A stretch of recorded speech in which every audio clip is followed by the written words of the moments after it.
ये भी आ रहा है कि मस्जिद हो या कब्रिस्तान हो, उनको भी तोड़कर जो है मार्केट या कमर्शियल पर्पस के लिए इस्तेमाल किया जा रहा है और वो कमर्शियल नहीं, ये तो आप गलत बोल रहे हैं। ये तो सेक्शन 3 में government, Modi government Waqf by user को ख़त्म करना चाह रही है।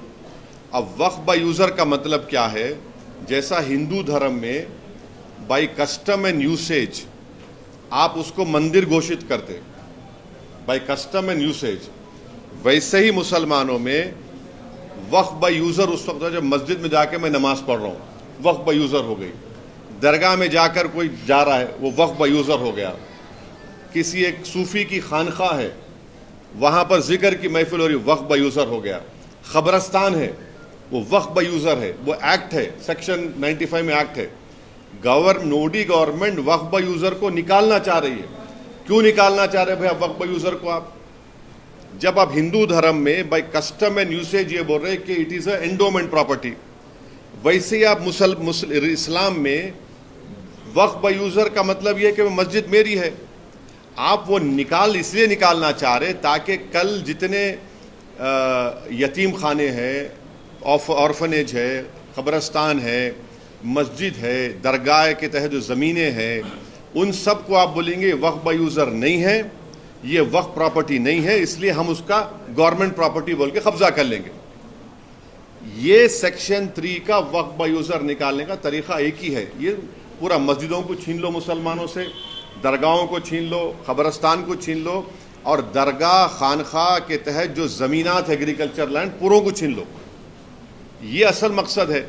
और आपको एक और एग्जाम्पल दे रहा हूँ, 1965 में मथुरा में कृष्ण जन्मस्थान है।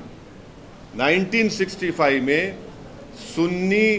यूपी सुन्नी वक्फ बोर्ड के कंसेंट से मुसलमान और कृष्ण जन्मस्थान के लोगों में एग्रीमेंट हुआ। एग्रीमेंट ये हुआ कि जो मुसलमानों की वक्फ की प्रॉपर्टी थी उसको 8 एकड़ हम कृष्ण जन्मस्थान को देंगे सुन्नी वक्फ बोर्ड के परमिशन से। वो इशू कोर्ट में क्लोज हो गया।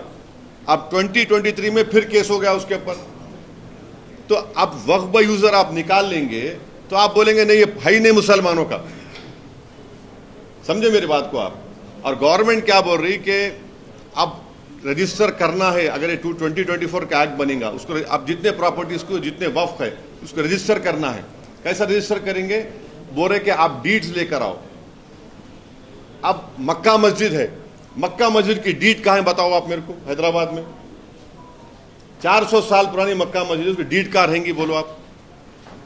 दरगाह यूसुफैन है, 400 साल की है, कहाँ से डीड लाएंगे बताओ आप?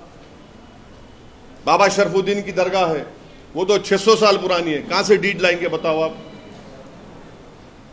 चार मीनार के सामने एक मस्जिद है, अंदर नहीं, उसकी डीड कहाँ से लाएंगे? अब डीड लाने का आपके पास जवाब क्या है? अब डीड नहीं लाए तो बोलेंगे नहीं आपके लिए डीड नहीं है, रजिस्टर नहीं होंगी ये। अब रजिस्टर नहीं होंगी बोलते फिर गवर्नमेंट कब्जा कर लेंगी उसका। हिंदू धर्म में कस्टम एंड यूसेज की बुनियाद पर होता पूरा।